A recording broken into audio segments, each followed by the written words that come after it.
following is a presentation of the Belly Up Sports Media Network. Week 8 is here. You have a full slate of games. Nobody on bye, inexplicably, this week. But regardless, you have a full slate of games and a full roster available to you. Everyone who's healthy will be ready to play for you this week in your fantasy matchups. We've got the trade deadline coming up. We'll be talking that and more coming up right now on Belly Up Fantasy Live.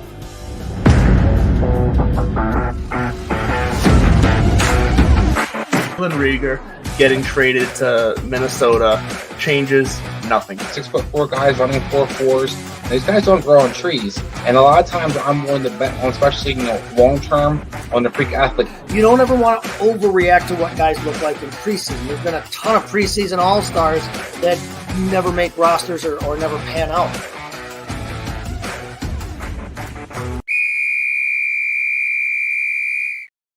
There's the whistle. It's time to get started. Let's crack one and get going here. Hey, welcome in, everybody. I'm Chase Thornton, coming to you as always from the Mott and Bailey Basin Bar. And as we said in the cold open there, it is week 8, and there's a full slate of games for us this week.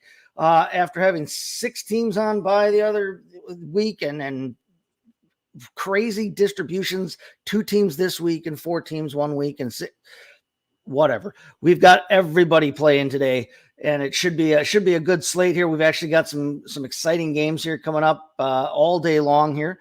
So here to help me talk about it is our good friend Kevin Wilson. I am not alone. Kevin, how are we doing this morning? Oh, we're doing great. Because I live in the Dallas area, and we got the World Series going on.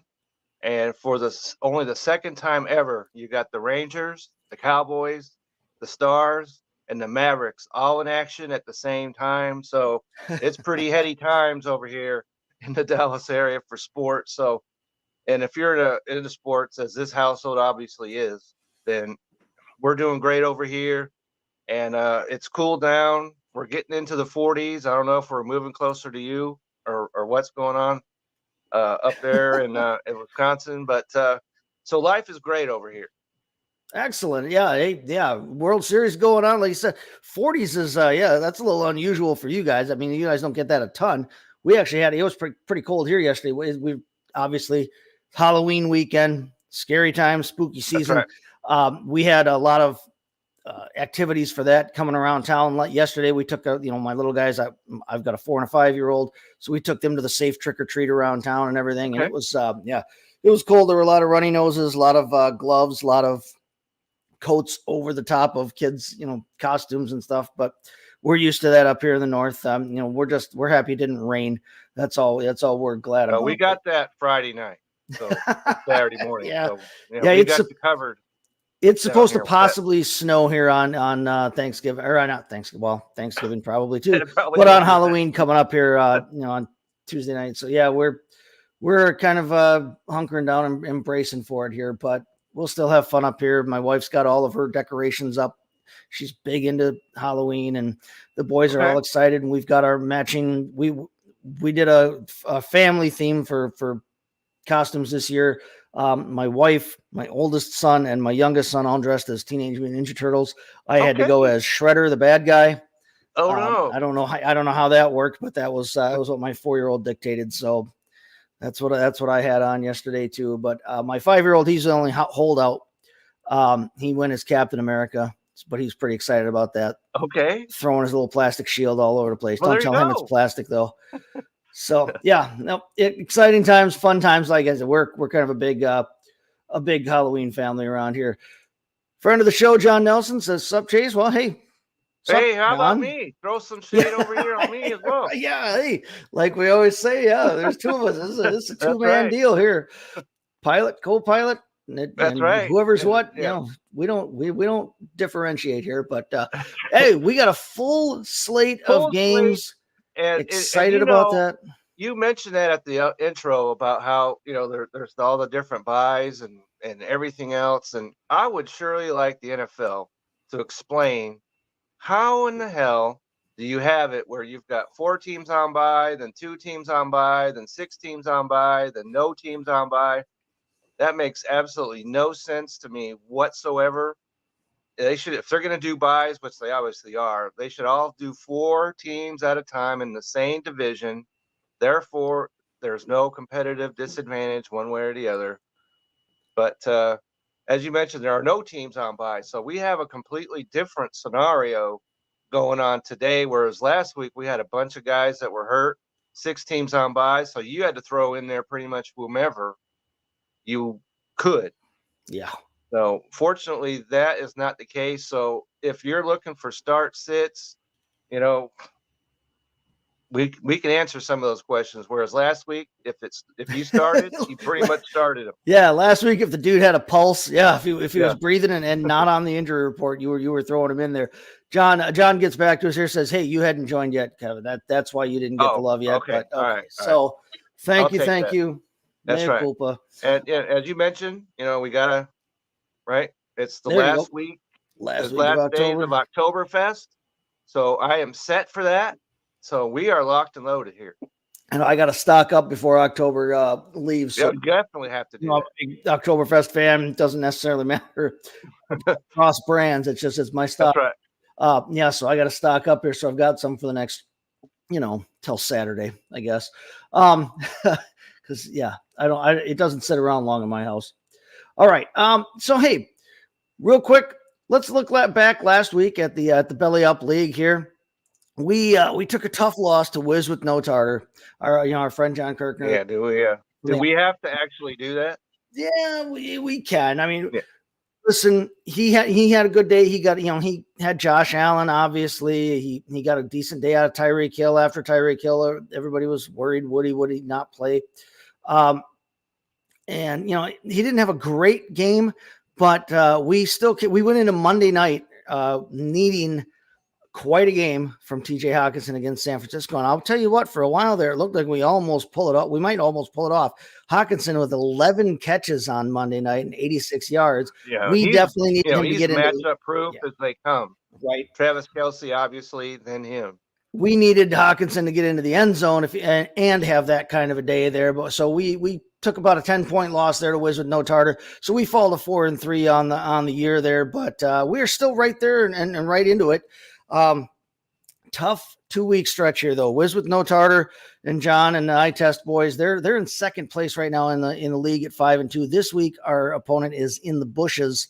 Our NASCAR boys here on the network, and they are 6-1 and they are sitting atop the standings right now. So we fall to 4-3. We're in 9th place out of 14 teams, tied with 5 other teams, I should say, at 4-3. So I mean, parity is the rule, is the order of the day. As you would expect with all the experts. And honestly, I mean, the belly up. So the points scored are very similar and very close too across the board too, which is kind of the cool thing about it. Like you said, I mean, we're all very, very evenly matched, and we think that we know what we're talking about. So, but yeah, double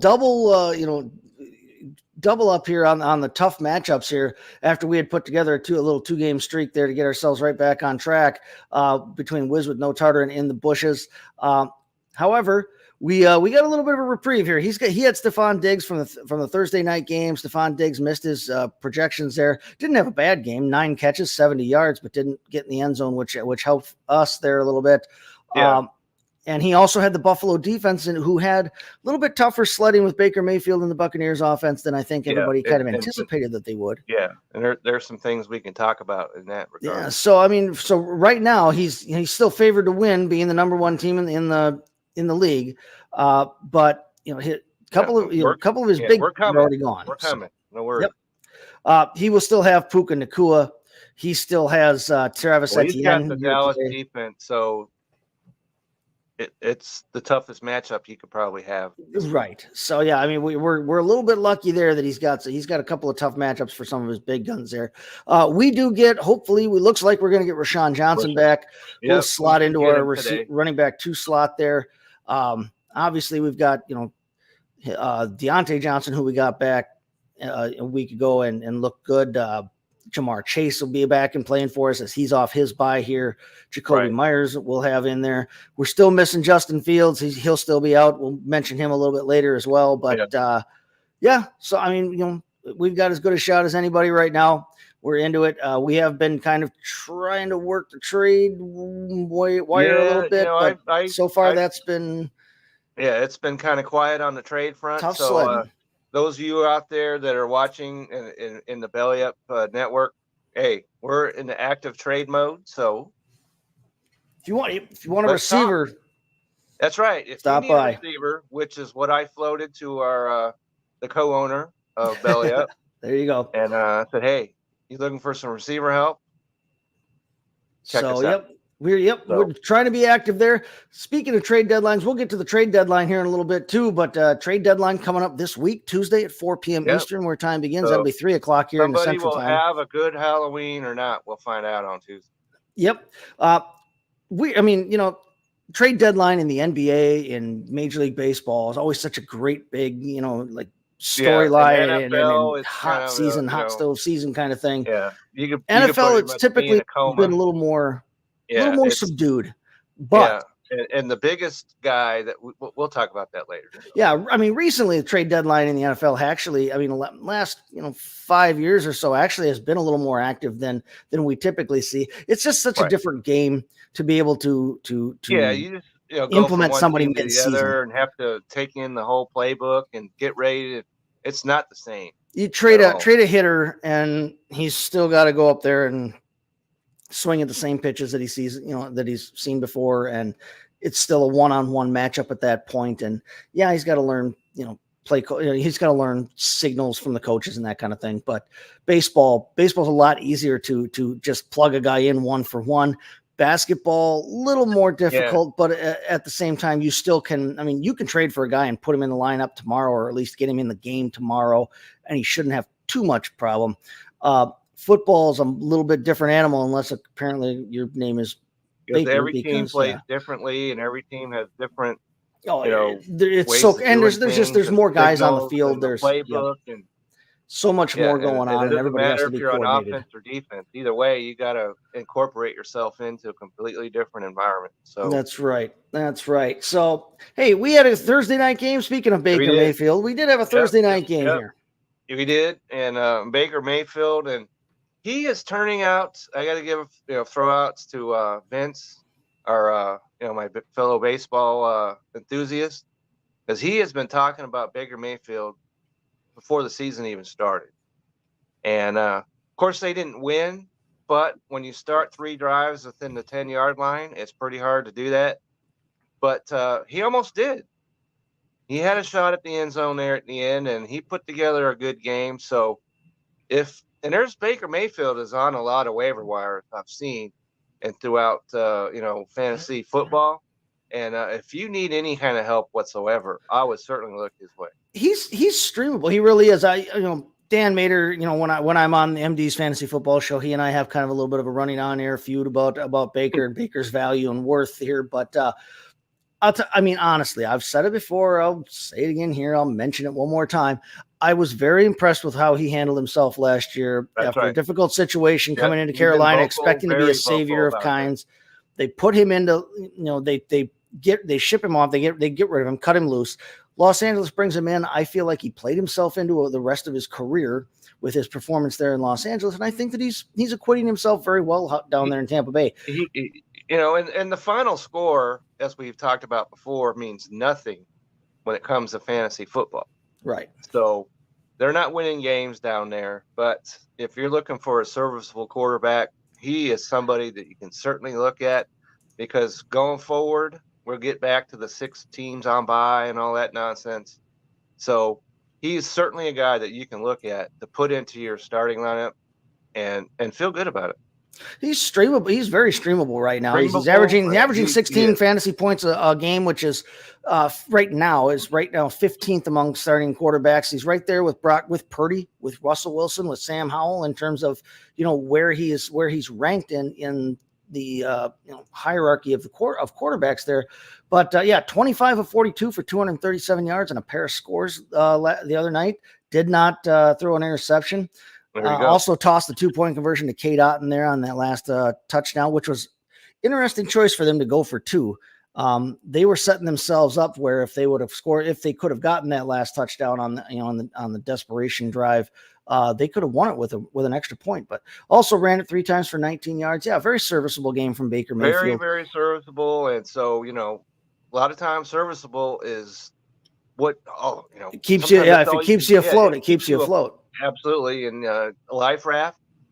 And right, he a is serviceable life raft is just as good as right. a high end if one. You're in 10-team leagues. I'm in a couple of 10-team leagues, so he's out there. Oh yeah. If you need a guy, of course he's already played, so you can't do anything about it this week. But I would certainly keep my eyes on him. If you've got any of those other guys that, especially Daniel Jones, or is he going to play? Maybe not. Who knows? And or Deshaun Watson, is he going to play again this year? We don't know.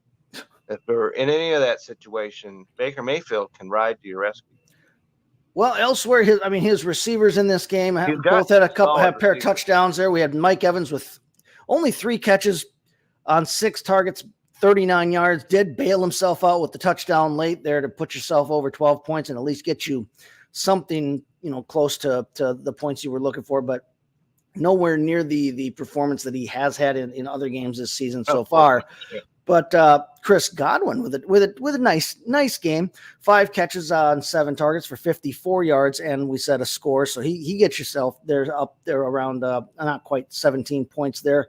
But I'll tell you, I honestly, if you watch this game, I was kind of I'm intrigued by their rookie Trey Palmer. Only 3 catches on 6 targets, but the 6 targets and the 3 catches, those are season highs for him there. Only 22 yards, but he seemed like he was getting open, and it seemed like they were comfortable looking for him there. They don't necessarily have a great third option receiving wise on that team. Cade Otton, as I mentioned, caught the 2-point conversion, but he's not anywhere near the tight end that Gronkowski was for them or anything else. Elsewhere, other than Tampa, if you're looking for a tight end. Trey Palmer, a guy that is interesting me in dynasty circles, but the only other Buccaneer I wanted to bring up here from this game, Rachaad White, their running back, who has been much maligned and for good reason. He has not necessarily been an RB1 type. Not close. Not in fantasy, and actually hasn't performed all that well for them either. But only ran it 9 times, but for 39 yards, and that's a modest 4.3 yards per carry. But that's his best game of the season, and that is far, far, far above what the Tampa Bay Buccaneers have been averaging per carry here the last couple of years. They couldn't get enough runs because I think they felt they were in perpetual catch-up mode. I said Baker threw the ball over 40 times here. But the thing that bailed out Rachaad White's... And you're getting into it. Yep. I know you're going to go with the thing that bailed out Rachaad White's night was 7 targets, 7 catches. 2 weeks in a row. And 70 yards, yeah. Yep. He's had 13 targets his last 2 weeks. He has 13 catches for 135 yards. Yeah, he really does. League, that is huge. He's had 15 points, and then he had 17 points at Houston next week. So, Rachaad White. Yeah. If you've been, because before that he had 6 points. He had 6 points. He had 6 points 3 times, but he's had 21 one other time. So he is a guy that I actually traded way back before the season started, and I'm starting to say, hey, Kevin, what's going on with that? But yeah, and he's passed his bye. That's another thing that he's got going on. Definitely. So Rachaad White is a guy that if you have him on your team, you're set if he's in your number 2, you're good to go. He's got 30 targets on the season. He's caught all but 1, and he's averaging over 8 yards a catch here. He hasn't found the end zone through the air yet, but back. CMC probably does something like that. If he can get himself to where he's averaging, if he's averaging 5 targets a game or so and catching 4 or 5 of them like that at 8 yards a pop, and if he can maintain something close to that 4.3 average, now they haven't been able to do that as a team rushing wise. They've been a very inefficient team rushing wise, and I think that his struggles. prove that it wasn't necessarily just a Leonard Fournette thing with that lack of Right. efficiency. Because remember, Leonard Fournette couldn't rush to save his life, but he could catch balls, and so that's what White is doing right now. Yeah, and it like we said, it's kind of keeping him afloat here.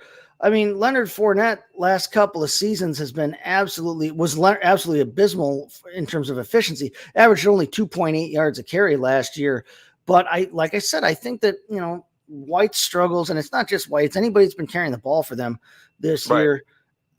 I think it kind of shows that maybe it wasn't necessarily just a Leonard Fournette thing. Fournette's never been like the most efficient guy, the biggest yards per carry guy. But, Rachaad White looks like he's got maybe a little more juice to him. It could have a little more juice to him than Fournette, and he's struggling too. But, hey, you'll take, 7 catches for 70 yards every week. That's going to work. 17 points out of your number 2 running back every single time. Definitely. And if he finds the end zone, yeah, you're talking now about a 20-some point day, and you're talking about a top 10 type day for a running back. So keep throwing him the ball, Baker. We don't mind that at all. Baker, we know you like the show. You watch the show. We're giving you throwouts to you and to Mr. White. So keep the ball going to him. Other side of the field there, then. I mean, Buffalo. Josh Allen. This was nice to see from a fantasy standpoint. This is what kind of everybody, not just the fantasy community, but Buffalo fans and the talking heads on on TV had been screaming for. Josh Allen. Why are they not running the ball with Josh Allen more? Why are they not putting the ball in his hands? He's their best offensive player all around. Obviously, not just throwing the ball, but he's always been a star rusher as well. Completes 31 out of 40 passes for 324 yards and a pair of scores. He did throw a pick, but when you're going to, throw a couple of scores and top 300, you can trade that one off. But ran the ball 7 times for 41 yards and a score as well, and actually started to look a little bit more like the Josh Allen that we were hoping to see, that we like to see, that we have seen there. Nice day from him.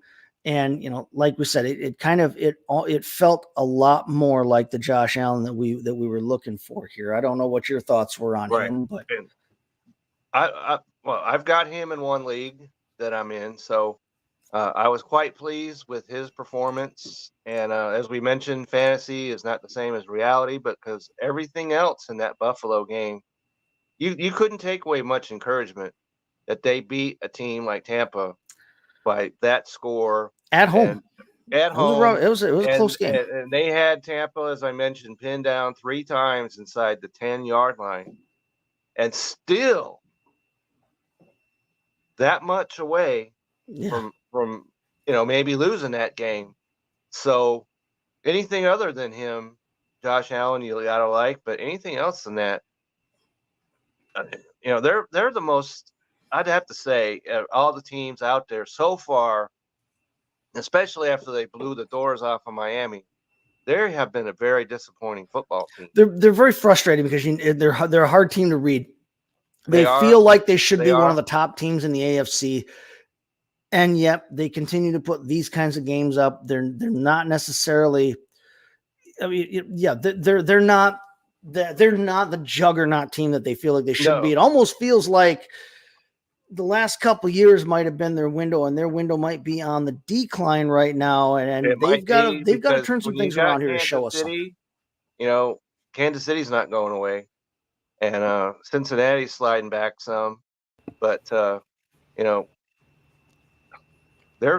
window is shut, and so I know the Bills Mafia and all that, and there's a lot of loyal fans out there, and but it looks like to me like they are not going to get where they want to go. They're a team that we all, I think, kind of anticipate is going to be a lot stronger and Especially a lot more of a powerhouse than they really have performed up to this season so far. They've actually performed very middle of the road to this point. Stephon Diggs, 9 catches on 12 targets for 70 yards. So he gives you a decent day there. Not necessarily the superstar performance that we were hoping for, but I mean, hey, 12 targets and 9 catches. Again, like we said, you'll take that. His counterpart, Gabe Davis, in the receiving corps, the same 12 targets, the same 9 catches for 87 yards. And Gabe Davis found the end zone. Now, the nice thing about Gabe Davis in this game is Now they have always used Gabe. It seems like they always use Gabe Davis, almost like everybody has used Marquez Valdez, Scantling, or whatever. Just here's a deep ball. Here's a deep ball, dude. Here's a deep ball. Run as fast and as far as you can, and we'll toss it up to you. And if you catch it, great. And so he ends up catching 3 balls a game. And some weeks it's for 36 yards, and some weeks 3 catches gets him 87 yards and a score. And it's like, it's frustrating that way. But it's frustrating if you own him in fantasy, because out of just about anybody, he is, as you mentioned, he could get you 25 fantasy points one week and then 5 the next. Right. And you don't know from, beforehand. So, he's the ultimate roll of the dice. He's the guy I don't trust. He's averaging 14 yards a catch on the season because, like I said, they toss it to him, and when he catches it, great. He comes down with it, and it's a long one. But the other night he averages 9.7 yards a catch on 9 catches, and he actually had a very nice day, and it was fun to watch. He was open all over the place. Had his best fantasy day of the season, but also had his most effective day for them. He hadn't seen over 8 targets in a game all season. They pepper him with 12 targets, and here he catches more balls in the game than he had seen targets in a game to this point. Now, it wasn't his highest yardage total that he's had, but it was his most effective game in terms of being an offensive weapon and a consistent offensive weapon, and not just that occasional, like I said, hey, okay, we'll throw it up to you here and hopefully it works kind of thing. It was a very good game for Gabe Davis. Those are the kinds of games going forward that I really wish we could see more of out of him, because you can toss it to him over the top anytime you want to and try to get that big 37-yard gain, or the big 70-yard touchdown. You can try that anytime you want to with him. But in between that, you've got one of the best receivers in football across from him. Why not use him like a regular receiver? Right. So, and he showed he could be effective at that. Yeah. So, Buffalo, man, let's figure out what our team identity is. And let's just, go out there and do that. And figure out the identity, and then make Gabe Davis part of it. Now, because Gabe Davis, he could be, we've seen it. He could be one of those guys that has 200 yards receiving. Oh, he's got the ability. He definitely has the ability. And when you got Diggs over on the other side, you're never going to have double coverage. If you want to take those 3 shots a game with him, and he comes away with his 3 for 87 and a score kind of thing, that's great. But then if you also want to give him 6 or 7 or 8 more targets around the field, and he catches 4 or 5 of those, that'd be a crazy effective day, and he could be a very effective receiver for them. Now, elsewhere in their receiving core, Khalil Shakir catches all 6 of his targets for 92 yards and had a great game as well. Looked fantastic. And when they're tossing the ball up 40 times a game, and with a quarterback as talented as Josh Allen and a receiving core as talented as this, you're going to have some guys with nice games. Throw 3 interceptions, you're good. Right. But we're talking three wide receivers in that game, all with over 15 fantasy points.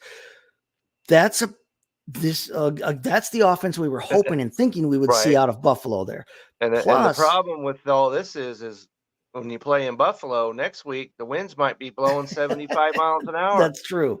So and you have 18 feet of snow over there. So they could literally be plowing out and having fans dig their players out to get them to the game. We've seen it. We've seen it last year. We've probably seen it like every year for who knows how long, 25 years or so.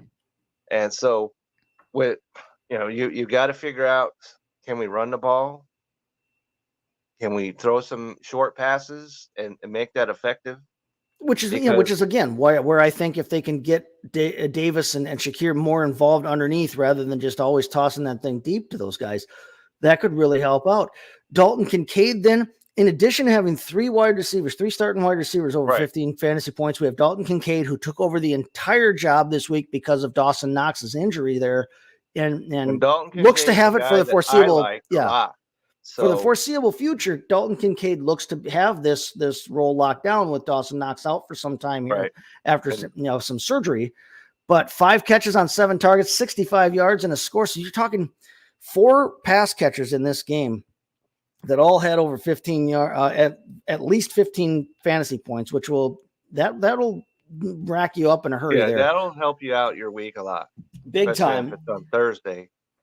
Now, in the backfield, yeah, we have where James your Cook. problem comes. Yeah, and this is part of the problem. Now, James Cook runs it 14 times for 67 yards. That's not a bad day. It's not superstar type stuff. No, But you're talking, a 4.8 yard average per carry, which He'll is take actually that. right where he's averaged on the season. He's averaged 4.8 yards a carry this entire season. For his career, though, he averages over 5 yards a carry. Okay. He's caught 18 passes this season for 192 yards. So he's averaging over 10 yards a catch. Right, He's but he averaging only had almost one- 5 yards a carry. He's one averaging catch over last 5 week. yards a carry for his career. But he had 1 target, 1 catch for Yeah. 6 yards. His Meanwhile, 3 games, he has 4 catches. And That's all he meanwhile, has. they keep rolling Latavius Murray out here, Yeah, thinking that he's some sort of like short yardage kind of like, specialist guru kind of thing. And I get the guy's 6'3", 230. I get that. He's a big guy, big running back, big, strong, powerful running back. He's also not near the playmaker that James Cook can be. I just told you that James Cook is averaging over 5 yards a carry for his career. This is not like, this isn't an incapable running back. He's averaging over 5 yards a carry for his career. He's averaging over 10 yards a catch this season. Latavius Murray comes out there and rushes 5 times for 7 yards. Now, when you're getting the short yardage carries, Yep. you're not necessarily going to be getting Well, the ones that pop for 7 or 8 his last yards. 2 games, he's rushed for 15 yards. And- 15 yards of rushing is all he has, and he has 3 yards. Let's see, he actually had 20 yards previous game, but he only had 4. Thursday. Yeah, just not So not doing. and that's not winning football. That's not winning football, as we just mentioned, for Buffalo, because you cannot depend on that passing game when you play up there in the Northeast. You just can't. Late in the season, you're going to want to be able to run the ball, and I don't know. I know that I'm looking at it from a fantasy lens. In That's some what we're ways, here I for. realize that colors my thinking, but I'm thinking that a guy's getting 1.4 a carry and taking touches away from a guy who has the playmaking ability that we've seen James Cook have before. I don't know. I don't get what the fascination is with Murray all the time. Murray seems like he's out there way more than I would prefer him to be, regardless of the situation there. But at any rate, nice day for the Buffalo offense there. If you had any of those pieces there, Cook didn't get you a ton of points, but he didn't kill you either. Like I said, 67 there. So he got you 7, 8, he only got you about 9 fantasy points, not quite there, but didn't necessarily kill you because you didn't draft James Cook to be your him as your number 1 running back. exactly. You didn't draft him as your number 1 anyway. Hopefully you were flexing him in this game. If you were playing him, but Yeah, I probably wouldn't have had him in my lineup. right. Seeing as that was a Thursday game, but if you did, now you got to live with it. All right, we're gonna hit our ad read here, and then we come back on the other side. We're gonna talk some of the headlines. I said the trade deadline's coming up here on Tuesday at 4 p.m. Eastern, 3 p.m. here Central Time, where we live and where the world is actually is. Actually works. Yeah. You're right. So we'll talk some trade deadline headlines and that coming out on the other side of this ad read. But first, we're gonna listen to our good friend Ryan tell us about the folks over at SeatGeek. Hey everyone, it's Ryan from No Credentials Required to talk to you about one of our newest partners at Belly Up Sports, SeatGeek. Yeah, live sports is great on television, but the feeling of being at the arena is a priceless experience. That's why our friends at SeatGeek are there to help you find the best tickets at the best prices. Not only can you get tickets to sporting events, we can also get tickets to concerts, comedy shows, musicals, and more. Search for your desired event now at SeatGeek.com, enter promo code BellyUpSports at checkout, and you save $20 off your first purchase. SeatGeek. Life's an event. We have the tickets. Code Belly Up Sports over there. That's Get right. yourself a All discount on some capital. tickets. Live All the world. capital. Live life in the world. Get out there and be part of things. Okay. So trade deadline coming up Tuesday, 4 p.m. Eastern time. We said 3 p.m. Central here.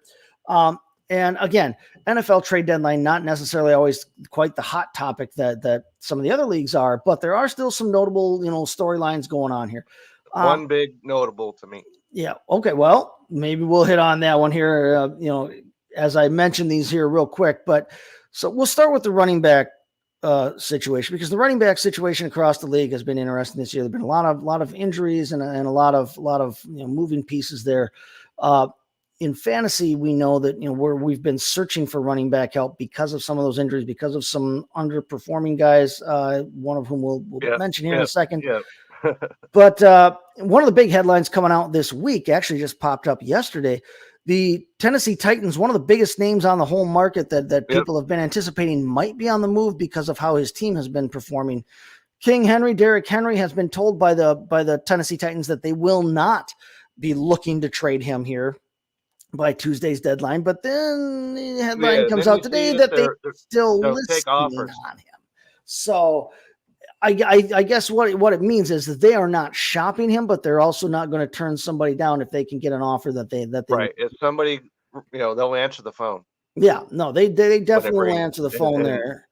And the biggest name that's come out about him has been the Dallas Cowboys, but Jerry Jones has said, well, we're not calling anybody for anybody. So that was a real interesting thing that came out too, when Jerry Jones was like, we're not going to initiate trade talks with anybody, but again, they're going to listen if they're contacted. Well, dude, no one wants to just give you things. They want things back in return. And so if you're not going to put out there what you're willing to give away, to make yourself better, to bring in pieces, I don't necessarily expect people to be calling Jerry Jones to give him gifts, necessarily. No. He's not that. He doesn't have that kind of sway in the league. When it comes to business acumen, they fall all over themselves in that regard. But when it comes to football, no. Yeah, I mean, Jerry Jones is not the end all be all. So Tennessee's only 2-4. They are in last place there in the AFC South. Not necessarily a powerful AFC South at that, but Jacksonville at 5-2 sitting atop that division. It looks like they're done. Doubly bad. Yeah, it looks like Tennessee's done for competing for the year. So you can understand them being sellers, and they've been connected to some other names. They've already made a move, shipping Kevin Byard out to the Philadelphia Eagles, their preferred trade partner, it seems like, here the last several years, after shipping AJ Brown over there a couple of years ago. But they've told Henry they won't move him.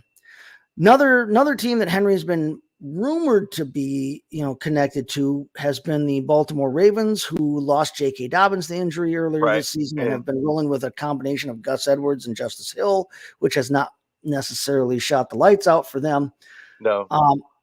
Is there a destination where you would like to see Henry go, where you think not just real football wise, but fantasy wise, you think we could see an uptick in his already nice production for you? I mean, it's King Henry, one of the best running backs in league history, let alone in the game today. But is there a destination you would like to see Derrick Henry go, where he could maybe move himself off of being a mid running back 2 that he's been up to the running back 1 that we have seen him be before? I think that if Jerry Jones would get out of his own way, and I think that if the Cowboys could make a move in this area, because Pollard has not been what they were hoping he'd be, and they're discovering that he's really the guy that you want to have as their number 2. He's not big, and so he could get beat up a little bit. Whereas Derrick Henry, he's the massive bowling ball that's probably ever been. So giant granite golem. If the Cowboys could work out some kind of deal, I think that would be the best scenario for him.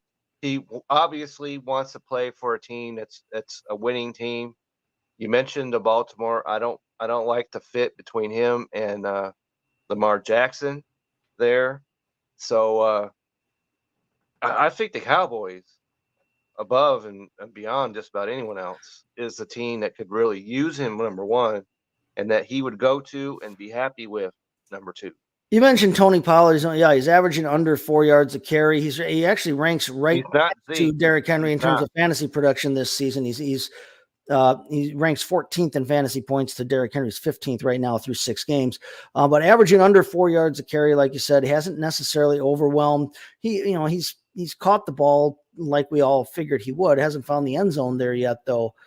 I mean, Derrick Henry might be able to give them that real dynamic rushing presence that it seems like the Cowboys really could use. And they've got a better push the offensive line in Tennessee, so by far that doesn't take a ton, right? To be a lot better than Tennessee. You, me, and three dudes off the sidewalk might be able to compete with Tennessee. You mentioned the mutant teen. You dress up your kids as the mutant teenage. What is it? The Teenage Mutant Turtles. Yeah. Okay, so if you put them on your offensive line, you'd be better off. So now, I think this would be a marriage that could work on both sides. Now, Baltimore, Gus Edwards, Justice Hill, both averaging over 4 yards a carry. This is a team that we know wants to run the ball and likes to run the ball and can run the ball. In terms of fantasy production, they've probably got a better line than Tennessee does. And you're talking about better have with Lamar Jackson back there. Right. But the problem is, like you said, from a fantasy standpoint, you might lose out on some of that production to Lamar Jackson in terms of the rushing game. Whereas in Dallas, Dak can run the ball, but he's not going to necessarily steal that production himself. They want him to run the ball less than he's known to do in the past, but so it'd be a situation where you're looking at either Henry as the 1 and Gus Edwards as the 2, who neither one of them necessarily catches the ball. Justice Hill only has 11 targets on the season as well through 6 games. This is just a team that has not necessarily thrown the ball to their running backs, period. But you're looking at either Henry as your 1 and Edwards as your 2, or in Dallas, you'd be looking at Henry as your 1, Pollard as your 2. Now, from a football standpoint, Henry as your 1 and Pollard as your 2 is just about the dream scenario at running back. Fantasy-wise, as good as you can.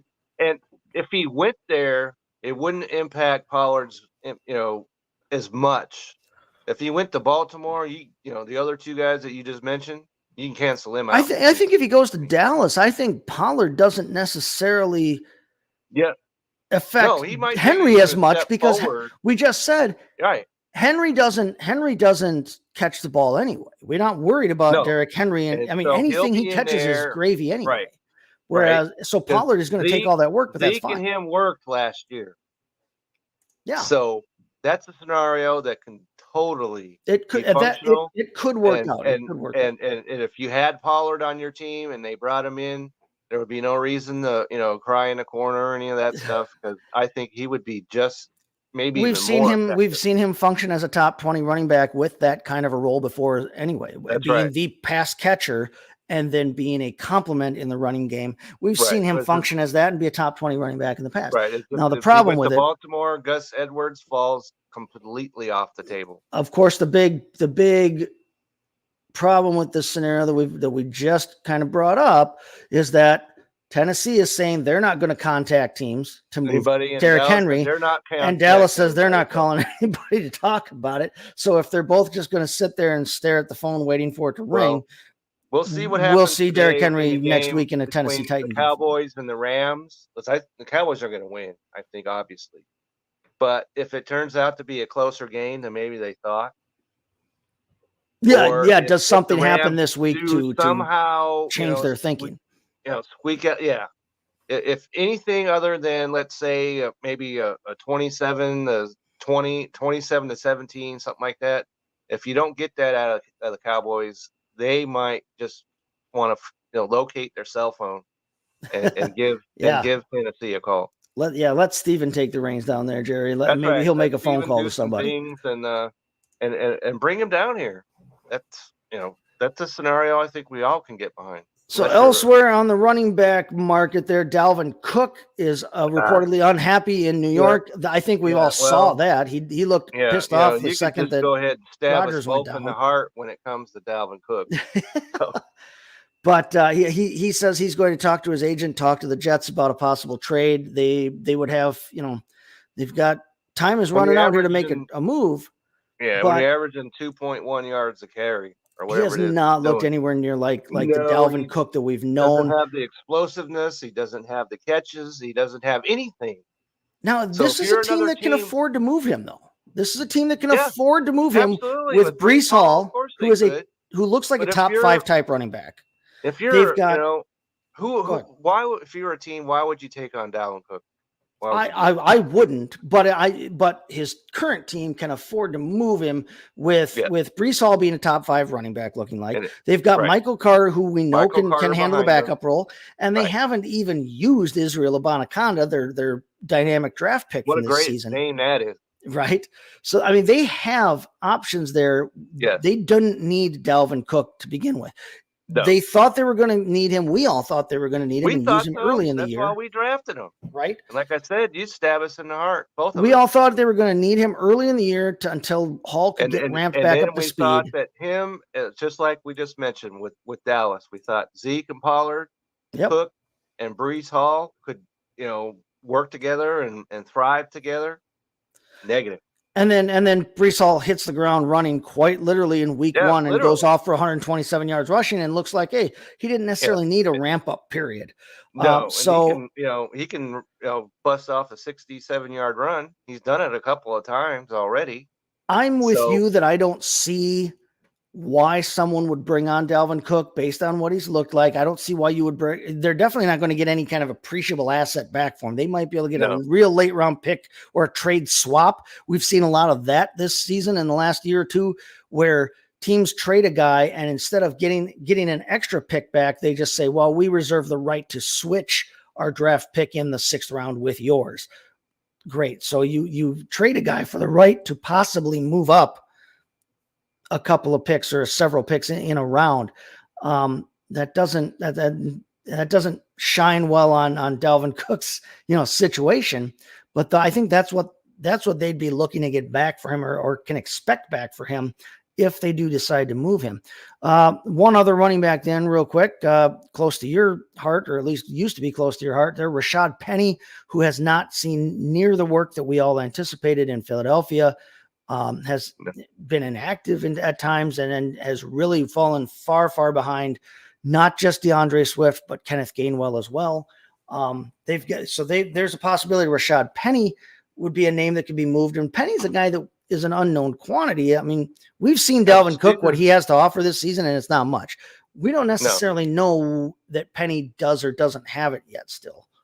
Right. And maybe that's one of the reasons why they're keeping him so under wraps, because once he gets on the field, he gets hurt. Unfortunately, he'll either get hurt or he'll show that he may not have it anymore. I'm a Seahawk guy. Okay. I've seen it happen 1,000 times over. Yeah.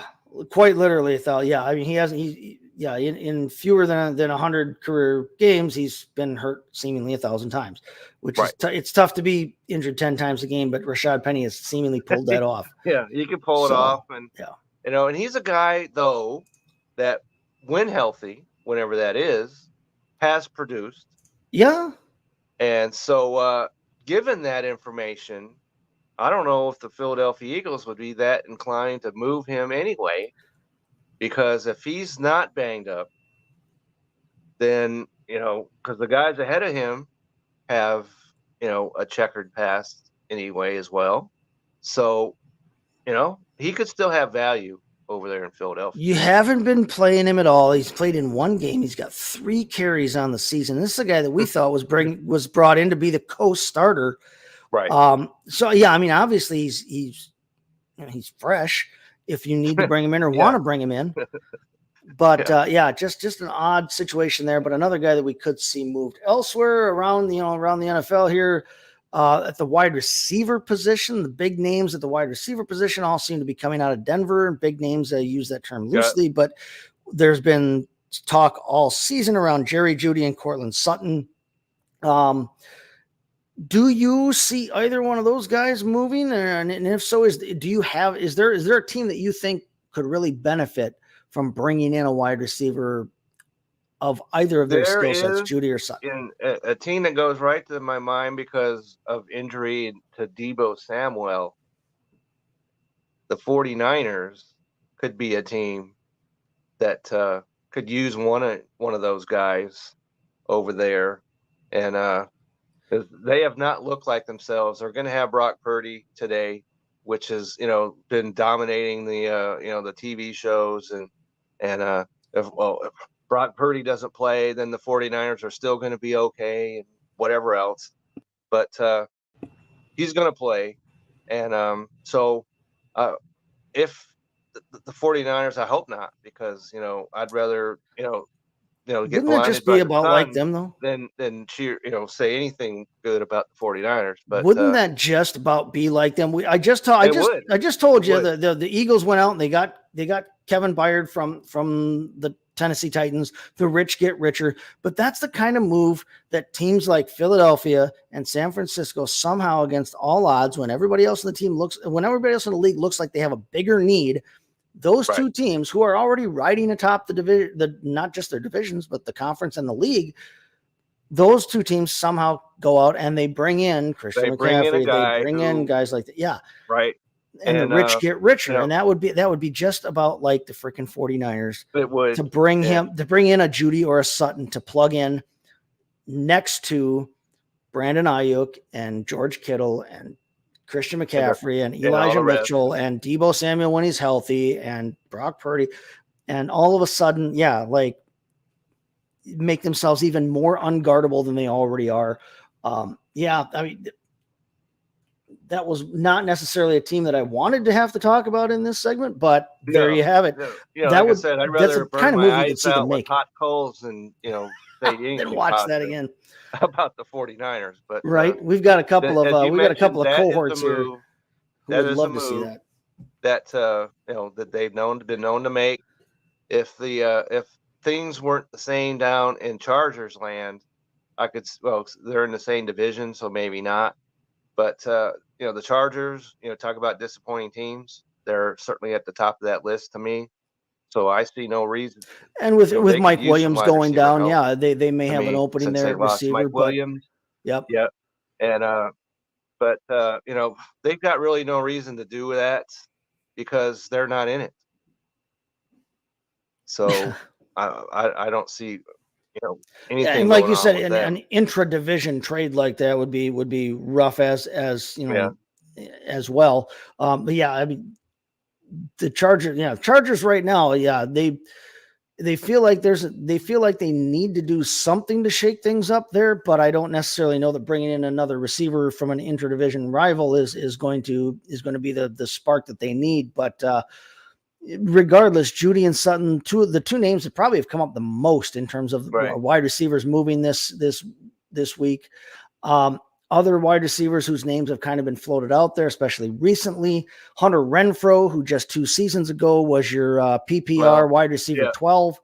And because Dad and I went, at each other because I thought he was going to have a big year last year, and he said no, and he turned out to be correct. Well, he was coming off. I just said he was coming off Yeah. a year where he was a top 12 time. He was a starting absolutely. wide So, receiver in I fantasy. thought for sure that he was going to, shake and bake over there in Across from Vegas, Devontae Bill. Adams, yeah. right. And it instead, has not happened. That's not happening. now we've seen that you can be a receiver on this team across from Devontae Adams and be successful because Jacoby Myers has been the guy Right. who has actually been doing that and has Right. performed And very he's the well. guy that you and I have him in another league as well. So I'm quite pleased with what Jacoby Myers has put together. You're getting borderline wide receiver 1 production out of him right now. He's wide That's receiver right. 13 on the season in terms of total points. But when you keep in mind that one of the guys in front of him is Justin Jefferson, who's now on IR, you're talking about at the moment, he's a top 12 wide receiver. And, he hasn't been hurt by the idea of playing across from Devontae Adams. If anything, he's been kind of enhanced and helped by Because- it. because just like Jordan Addison up in Minnesota, Now he has they're been gonna put two guys boosted. over on Devontae Adams. That leaves you with single coverage. Myers every has game. been boosted by catching 5 touchdowns. He doesn't have a ton of catches on the season. He's only got 37 catches on the season. So he's only catching, he's But he catching missed the ball some about time 6 too, times a so- game. But he's got 5 touchdowns on the season, and he's showing that you can be successful across from Devontae Adams That's and right. be usable in fantasy. as well. So it wouldn't shock me to see Hunter Renfrow moved out there if they want to go maybe a that. team Plus, they've got that the might rookie Trey wanna Tucker. look at some wide receiver help is the Jacksonville Jaguars, because Zay Jones been out. that's just Zay Jones, he's out. You can't depend on him. I like him as a receiver. I have him Love on Zay my Jones as a IR. receiver. Yeah. Okay. So, but he's missed, and he played one game and got hurt in that game in London and hasn't been seen since. And so I think Jacksonville could use some receiver help. Now we brought up the idea of of the Tennessee Titans, their nominal starting quarterback Ryan Tannehill, who's going to be out today, is also a name that's been talked about moving. Do you see a fit anywhere for Ryan Tannehill? I do not, because who needs a quarterback where he's going to be the step up? No, because especially if he's going to be out anyway, you don't want that. No, I like him as a player, and he's done some things where Miami said, "Dude, hit the road," and he went over there to Tennessee and has actually played well. But I think the road is over, and it is. And when you talk about Will Levis and all that, you want nothing to do with any of that. No. Right now, they're not a very usable fantasy, especially a passing offense. They're not very usable at all. I had hopes for Chigakonkwo this season as well, right? A tight end, and that hasn't materialized. But I just don't see a team that you're going to move Ryan Tannehill to that's a realistic trade partner where he's going to help. There's been some talk about him going to the Jets. Is he really a step up from Zach Wilson, though? I don't necessarily see it. Maybe 3-4 weeks ago, you could make that argument. But Wilson's played better. Fortunately, right. And Mr. Wilson has not been embarrassing us Wilsons throughout the land the last couple of games. So, and they're going to be okay, I think, because they got the Giants. Today. Yeah, I'm not really worried about their matchup. But no. I mean, with Breece Hall now, with Breece Hall healthy, and he's got Garrett Wilson to throw to, and he's got a ton of other usable, I guess, serviceable wide receivers. His tight end Conklin has played pretty well as well. I mean, I just don't see that Tannehill is a big enough upgrade over Zach Wilson where you're going to go out and ship any kind of asset to the Titans for him and further muddy up your waters that way in terms of, what if the unthinkable happens and Rodgers makes a late season return, or evaluating if Zach Wilson can be your guy going forward in the future. I just don't see the benefit to New York in bringing in Ryan Tannehill. And I don't really see anybody else out there where I think, oh yeah, Ryan Tannehill's better than that dude. Right. And like I said, we could have made this argument maybe 4 weeks ago.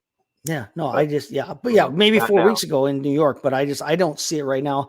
I don't necessarily see Tannehill going anywhere. Honestly, they've got such a log jam behind him between Levis and Willis, and not necessarily know which one of those guys is going to be better. I guess they're going to play both of them. From what I saw, sounds like it'll be Levis's game to start. Sounds like they're going to use Willis at times. I don't know what they want to use Willis for, because I don't know either. He's been in there. He hasn't looked all that great. That's a disaster of epic proportions in fantasy. You want nothing to do with any of that. You want to steer clear of that. But I mean, when he's been in there, Malik Willis has not necessarily done anything. I mean, he hasn't been a runner. No, he hasn't been a thrower. If anything, they have hidden him as a thrower, not just this season, but last season as well. When he actually started 3 games, just does not necessarily look ready for prime time yet. So I don't know if you're going to start Will Levis, your high draft pick from this season. I don't necessarily see the benefit in taking him out for anything. Right, put Malik Willis in. Because what's Willis supposed to bring you that? That you're not necessarily good. That you don't Levis think you can get from Levis. Right. Yeah. No. Yeah. So that whole scenario, when I saw that, I was like, oh, okay. Then and that makes Derrick Henry want out of there even more because it's gonna be a disaster, and I don't like any part of that Tennessee offense. Yeah, no, I don't either. But they keep coming up. They keep coming up as trade partners. There are places I think Henry could, if Henry goes somewhere else. If Henry does go to Baltimore, the biggest reason I like that idea is that, again, and I brought this same kind of thought process up in the draft when we were kind of disappointed to see Charbonnet go to Seattle, where they already had a young starting running back in Kenneth Walker. And we saw, Bijan go to Atlanta, where they already had a young starting running back in Tyler Algier. And we see Abanaconda go to New York, where they already had a young starting running back in Breece Hall. And Jahmyr Gibbs goes to where they already had a starting running back in David Montgomery. Everybody, Rashawn Johnson went where they already had Khalil Herbert. Every single running back that was a top running back in this draft class went somewhere where they already had a starting option in-house, it seemed like. And it was like, well, rather than expanding our options for starting fantasy players, we contracted our options for starting fantasy players, because now instead of having Tyler Algier and Bijan Robinson as starting players, you had Bijan or Tyler Algier or whatever. And so far it's been kind of a combination of two and just frustrating as all hell. Neither. But yeah, rather than having Kenneth Walker and Zach Charbonnet as starters, you've had Kenneth Walker, and Zach Charbonnet has been clearly on the bench behind him. And it's the same kind of thing where if Henry goes to Baltimore, Gus Edwards and Justice Hill have not necessarily been the most usable of fantasy options after J.K. Dobbins went down. But if he goes there, now you've got Derrick Henry as a starting running back, and now you've got Tajay Spears, who has looked good in his time on the field and when he has had the ball in his hands. Now you've got Tajay Spears, who possibly moves up into usable fantasy running back territory as the starter in Tennessee. If he goes to Dallas, now does Pollard remain a startable fantasy running back, or do we get a situation where he kind of pushes him to the side kind of thing? So interesting to think about from those kinds of standpoints is wherever these guys go, they displace somebody. Out of that scenario, Pollard has value. I think, as I said earlier, he might have more value because he's going to be thriving in the role which he did. The role that we prefer to see him in. Yeah. Nope, I agree there. Real quick here. Hey, let's talk about, is there a game on the early slate? Now we got a full slate of games. Okay. All right. We have 9 games in the early slot here. Yeah. There's no reason to take dice and throw it out there because, you got 6 games to pick from, but my early game, and raise your hand if you had the New England Patriots beating Buffalo last week. And Andrew, I see your hand raised, but you don't count because you're a Patriots guy. Right. Okay. But nobody else had that. And so this week they go down into Miami. And so, this is purely fantasy because I have no illusions that New England's going to go down there and win that game. But Miami's defense, as we've talked about before, is suspect. They're gettable. Yep. Fantasy-wise. And so, you've got everybody available because no team's on bye, but there are some teams that are banged up at quarterback. So Mac Jones, if you had to, is a startable guy to me today. And, of course, Stevenson is a guy that you and I have. And so I really like what he could put together today. And if Miami, doesn't get some kind of defense going, we might have one of those games where, it's in the 20s on both sides. So I think there's a lot of fantasy points to be had in this game. Yeah. It would be nice for us, for you and myself in the Belly Up Fantasy League, if they could put some points on the board today, if New England could put some points on the board today, because I think that would bode well for Ramondre Stevenson. Not the best matchup, but pretty middle of the road at running back for them. But as you said, the rest of the matchups there for the New England offense, this is about as good a matchup as you can get in a game where we anticipate they're going to have to throw, and they're playing against a defense that is very gettable with the throw in terms of fantasy points. They're fifth worst against opposing quarterbacks, and ninth worst against opposing wide receivers and tight ends. It's bad all the way, except for his middle of the road against running backs. Yep. But Stevenson can thrive against middle of the road defenses. And if we get Hunter Henry, we get Mike Gesicki out there. If they're as good a dart throw as any this week because of the terrible position at tight end, but also like we just said, it's a good matchup for them as well. So New England at Miami, the game I'm looking at here in the early slot. Interestingly enough, not that I think there's going to be a point explosion in this game, but I'm interested to see it. It intrigues me.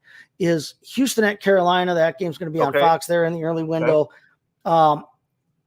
We've got the battle of the top two rookie quarterbacks taken in the draft here with CJ Stroud, who has looked like a viable, legitimate starting quarterback in this league and has been a startable fantasy asset this season. Right. Traveling to Carolina to take on the guy who was taken number 1 in Bryce Young, who has not looked like that so far this season. No, he has not. And as you mentioned, Carolina's 31 against running backs. They're 31 against quarterbacks. So CJ Stroud should eat today. And Dalton Schultz has 3 straight games with a touchdown. So you can bet pretty high if you can find a bet on that he'll make it 4. I've been jumping on Dalton Schultz kind of across the board at tight end. There are in the leagues that I waited to take a tight end and didn't take one of the premium options, didn't take one of the big 3, and didn't take Sam Laporta. Right. In the leagues that I waited there, and I've been rolling with I've been streaming Jonnu Smith and David Njoku and whoever. I jumped on Dalton Schultz wherever I could find him on the waiver wire during his bye week because I was like, first off, he's going to be past his bye week. Secondly, he's been last month or so as consistent an option as you can find there. I like CJ Stroud as a quarterback. I think that they look like they've been increasing their chemistry together. I think that Schultz is somebody he's looking for now. Now, his uptick in production has coincided with Tank Dell being on the injured list, or not on the injured list, but on the injury report and missing games with a concussion. But he's back. That chemistry that they've built over that time frame, I think, will serve him well going forward. And I think he's as good a dart throw as any at that tight end position. Out today. Woods will still be out, so you're still missing a top option. Seriously, look at. Yeah. I think it'll be interesting to see how these two quarterbacks match up with each other. Does Stroud come out and kind of lay it to Carolina as in hey, you passed me over, but look, see what I'm doing? Or can Bryce Young, who actually has the better matchup, Houston's defense has not necessarily been great fantasy wise against opposing quarterbacks. Can he get something going with Adam Thielen, who has been a revelation this season? Fantasy wise. Can he find then DJ Moore, or not DJ Moore, sorry, DJ Chark? DJ Moore would be, DJ Moore got shipped out by them, but can he find the other DJ Light? Hayden Hurst, can he actually put something together there? It's actually a good matchup for the Carolina running backs if Miles Sanders can be healthy enough. If not, Chuba Hubbard, could be a sneaky fun play there. Yeah, just an interesting game for me all around. How about in the late window? Is there a game that you're intrigued by? I'd probably be thrown out of the fraternity if I didn't pick the Cleveland Browns and the Seattle Seahawks. Because who here had the Cleveland Browns giving up 38 points last week? Certainly not us, because we had Cleveland's defense and winning. And and Cleveland still won the game because they scored 39. So who had that? Best defense, arguably best defense in the league, giving up 38 points, but still winning the game with their backup ass quarterback in there. Yeah, they have again today. And as I mentioned, Deshaun Watson, he's out. He's he's getting his $790 million or whatever it is, and can't give a straight answer. And so in my redraft league, Dell, and he's been on our show. He was on there once last year. He and I are going head to head in the league, and he and I are going head to head with the Seattle and Cleveland because he's a Cleveland guy. So and Tyler Lockett was questionable, but he's going to play. DK Metcalf missed last week, but he's going to play. He's going to play. Yep. And so I think that this is a game that, despite that defense, there's some things that could, that they're going to pressure Mr. Walker back there. And so the Seahawks can do some things. And I think this is going to be a really interesting game. Seahawks pass rush has looked better of late. It has. And they bring in old friend Frank Clark. Right now, so they get reinforcements in that area as well this week. Speaking of the trade deadline and speaking of moves and mid-season moves, he's played there before. So, last week we talked about Jerome Ford, but he's questionable with an injury. So if you've got Kareem Hunt, that's the way to go this week. They're going to try Jerome Ford in pregame. He's officially questionable right now. Supposedly they're going to run him out there in pregame to see how he looks, but high ankle sprain. Yeah, I'm not liking that at all, even if he does play. So Kareem Hunt. And Seattle, not a terrible matchup running game wise. Anyway, Kareem Hunt looked good last week. He looked usable last week, even with his own injury history. Even we know he can do it. That's right. Even with the backup, Seattle's 28th against wide receivers. So Amari Cooper is a go. Oh yeah, definitely. So and Amari Cooper has not necessarily been held down by PJ Walker being in the quarterback role either. And so that's the game that I had to pick. But if I didn't, I don't know if you saw this in Denver.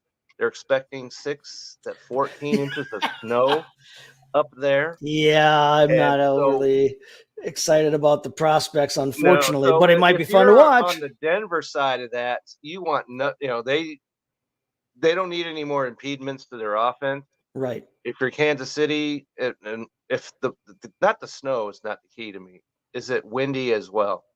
Yeah. If it's not windy, then go. All Kansas City's players are go, even with the snow. So yesterday we were at a sports place, so we were watching the Rangers. But on the side, they had a TV over there that had the Colorado State and Air Force game, and it was snowing. I saw it with my own eyes. Yep. Fort Collins, Colorado. I lived up there for a while, so I know how snowy it can get up there. So that's a game right there. That could be an interesting one here. Yeah. What is that? The DirecTV? Yeah, DirecTV package, the NFL or whatever. Or the YouTube package or whatever it is. Put it on Denver just to see the snow there, but it might dampen some fantasy prospects though if it is that bad there. You have Kansas City. If you have any of their players, don't worry about the snow. If you got Denver, you definitely need to worry about it. All right, real quick here, I'm going to run down some of the injury situations that you're going to want to check out here before you set your lineups here. We got just over 45 minutes here to set your starting lineup. I saw that Mostert is a go today.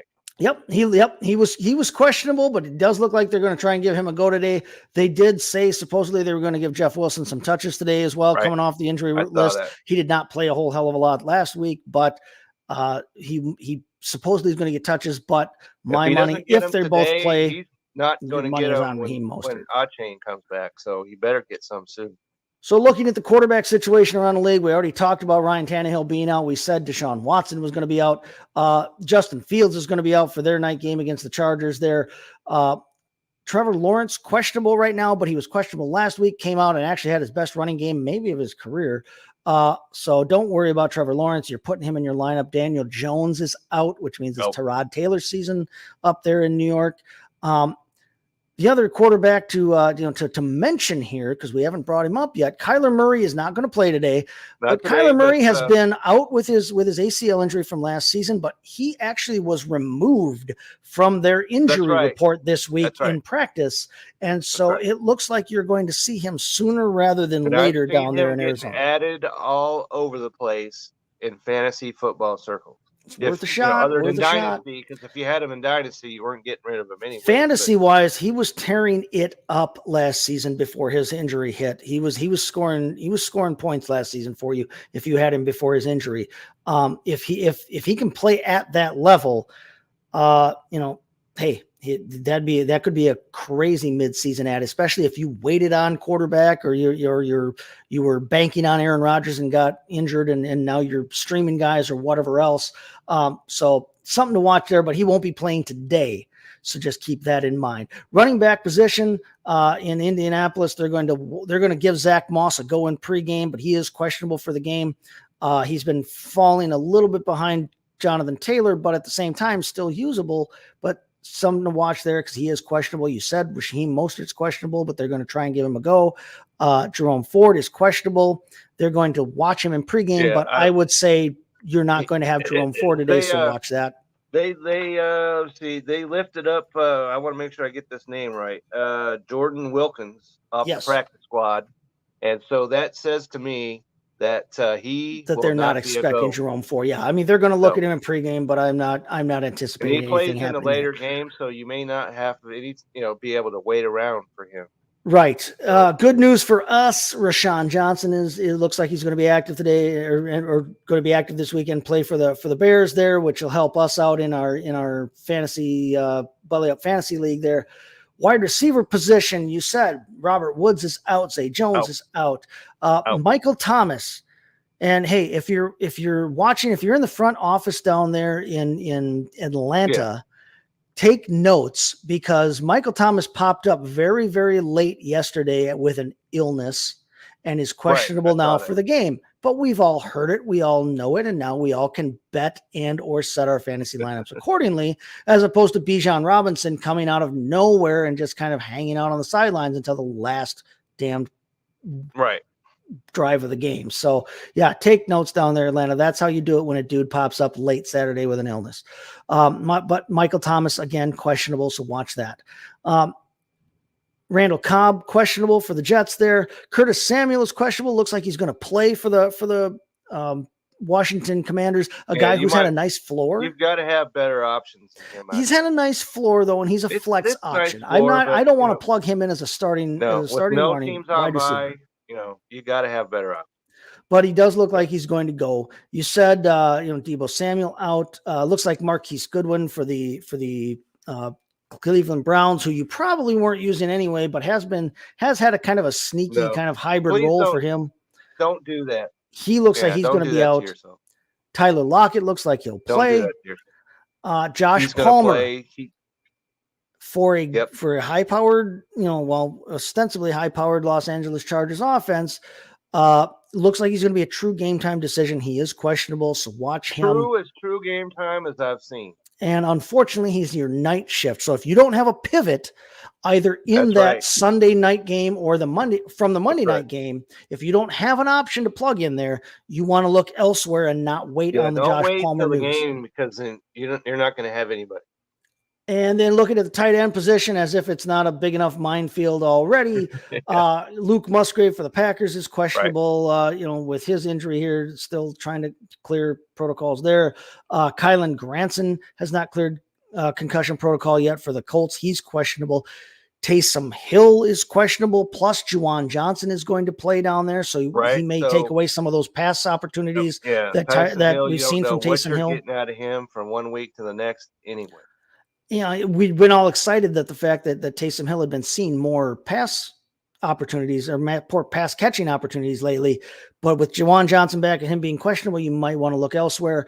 Darren Waller is questionable, but it seems like he's perpetually questionable for the Giants. If he plays, I'm starting him. I'm playing him. And Gerald Everett, speaking of that Sunday night game, Gerald Everett for the Chargers is questionable as well. So again, if you don't have a pivot, you might want to look elsewhere. Kevin, what do you got coming up here? What do you got going on, and where can we find you? Well, you can always find me on X, Twitter X, whatever, at Kevin62, WILSEA. And you can always go to the Belly Up Fantasy website. I have an article because the NBA is underway. Fantasy basketball is underway, and I have an article looking at the first week, which ends today, So you might want to check that out if you're into the fantasy basketball side of things. And so I see having an article coming up about LeBron James because, well, they said they're going to limit his minutes. Then they didn't. So, you know, I don't know how you limit the minutes of the best player on the planet, but you know, what are we to make out of that? So I have an article that's going to be out this week about him. And so that should generate some interest, as LeBron James always does. So you want to, you know, maybe tomorrow, I think maybe tomorrow or Tuesday at the latest, get over to the Belly Up Fantasy website and check out my article on LeBron James. Excellent. All right. Now, as always, you can find me on Twitter, X, STT Chase FF. Be there. Start sit questions, trade questions, other questions. I'll get back to you on there. You can find me there. Find me over at bellyupfantasysports.com. And you can also catch me, like I said, on MD's Fantasy Football Show. I'll be there on the Sunday night recap tonight. I'll be there Wednesday night as well for Operation Domination as we look ahead to Week 9. But hey, until then, you've got about 40 minutes here, not quite 40 minutes to set your lineups. Check things out. Make sure that you're ready to go. Hey, give us a shout, give us a follow, give us a like there on the please do that. And, on any platform. Find us on all over the place and give us a follow. You know you love us. And if you have any start sit questions that you have not asked, there's a forum on the Belly Up Fantasy website right now that people are standing by to answer your questions. So if we didn't answer them here, get over there right now. All right, there we have it. So until next time, same bat time, same bad channel. We're going to wish you again good luck with everything you got going on, and we'll say Slan Java. We'll see you next week. Have a great week.